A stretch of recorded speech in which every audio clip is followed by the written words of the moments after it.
الحمد لله الحمد لله الذي لم يتخذ ولدا ولم يكن له شريك في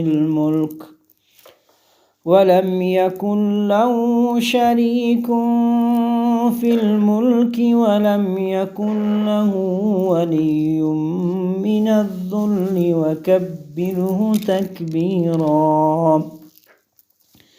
والصلاة والسلام على سيدنا محمد وآله وأصحابه أجمعين. أما بعد، قال الله تبارك وتعالى في محكم كتابه وهو أصدق القائلين: أعوذ بالله من الشيطان الرجيم. بسم الله الرحمن الرحيم. إن الله وملائكته يصلون على النبي يا أيها الذين آمنوا صلوا عليه وسلموا تسليما.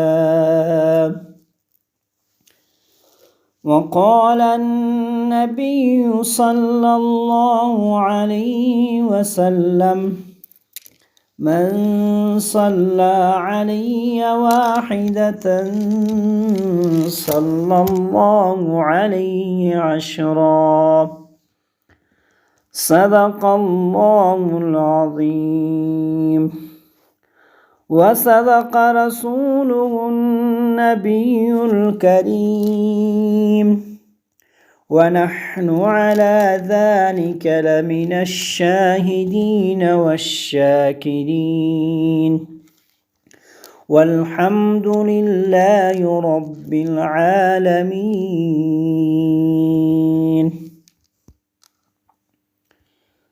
محترم ناظرین، السلام علیکم ورحمۃ اللہ وبرکاتہ۔ امید کرتا ہوں سب خیریت اور عافیت سے ہوں گے۔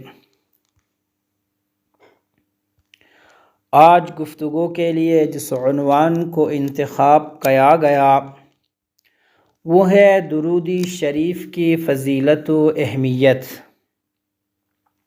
محترم ناظرین، آپ صلی اللہ علیہ وسلم کی ذاتی گرامی تمام مسلمانان عالم کے لیے سب سے عظیم الشان اور سب سے عظیم المرتبہ ہیں۔ آپ صلی اللہ علیہ وسلم کے احسانات اور آپ کی قربانیوں کا کوئی بدل نہیں ہے۔ ذخیرہ احادیث میں بے شمار ایسی احادیث موجود ہیں کہ آپ صلی اللہ علیہ وسلم نے پوری رات صرف اپنی امت کی فکر اور ان کے نجات کے لیے دعا مانگتے ہوئے گزار دی ہیں۔ آپ صلی اللہ علیہ وسلم کی زندگی کا کوئی لمحہ اور کوئی موقع ایسا نہیں تھا جس میں آپ صلی اللہ علیہ وسلم نے اپنی امت کو فراموش کیا ہو۔ درود شریف کی اہمیت۔ اللہ تعالی نے فرمایا: اعوذ باللہ من الشیطان الرجیم ان اللہ وملائکتہ یصلون علی النبی یا ایہا الذین آمنوا صلوا عليه وسلموا تسلیما۔ بے شک اللہ اور اس کے فرشتے پیغمبر صلی اللہ علیہ وسلم پر درود بھیجتے رہتے ہیں، لہٰذا اے ایمان والو تم بھی پیغمبر صلی اللہ علیہ وسلم پر درود و سلام بھیجا کرو۔ اس آیتی کریمے میں اللہ تعالیٰ نے اپنے پیارے محبوب صلی اللہ علیہ وسلم کی عظمتی شان کو بتانے کے لیے امتی مسلمہ کو اس بات کا حکم دیا ہے کہ میں اپنے محبوب صلی اللہ علیہ وسلم پر درود بھیجتا ہوں، میرے فرشتے درود بھیجتے ہیں۔ میرے فرشتے درود بھیجتے ہیں، تم بھی درود بھیجو۔ اللہ تعالیٰ نے آپ صلی اللہ علیہ وسلم کے درود و سلام کا اتنا اہتمام فرمایا کہ نماز، اذان اور دعاؤں میں بھی آپ کے ذکر کو جزئی لا ينفک بنا دیا ہے۔ پیارے نبی کریم صلی اللہ علیہ وسلم پر درود و سلام بھیجنے کا کار خیر کے علاوہ ایک ایسا اہم فریضہ ہے جسے اللہ تعالی خود انجام دیتے ہیں اور فرشتے بھی اس کام میں لگے رہتے ہیں۔ اس طرح بندہ مومن جب نبی کریم صلی اللہ علیہ وسلم پر درود بھیجتا ہے تو وہ اس کام کو انجام دینے والا بن جاتا ہے جسے رب العالمین اور فرشتے انجام دیتے ہیں۔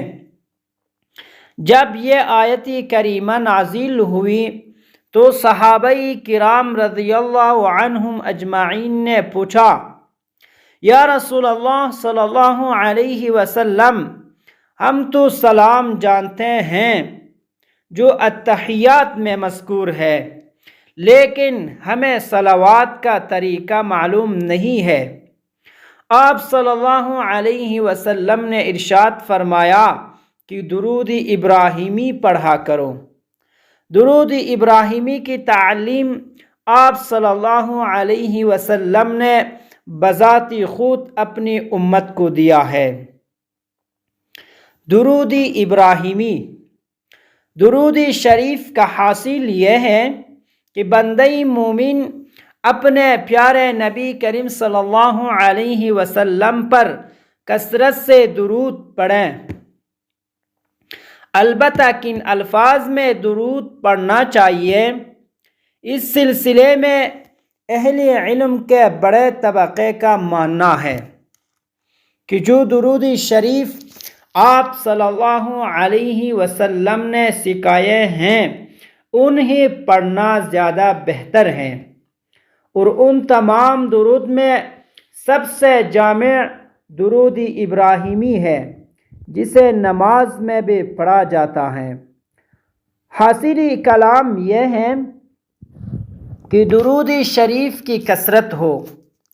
ایک وجہ تو یہ ہے کہ آپ صلی اللہ علیہ وسلم کا ہر مسلمان پر یہ حق ہے، اور دوسرا اہم وجہ یہ ہے کہ اللہ تعالی نے خود مسلمانوں کو اس بات کی تعلیم دی ہے کہ میرے محبوب صلی اللہ علیہ وسلم پر کثرت سے درود بھیجا کرو۔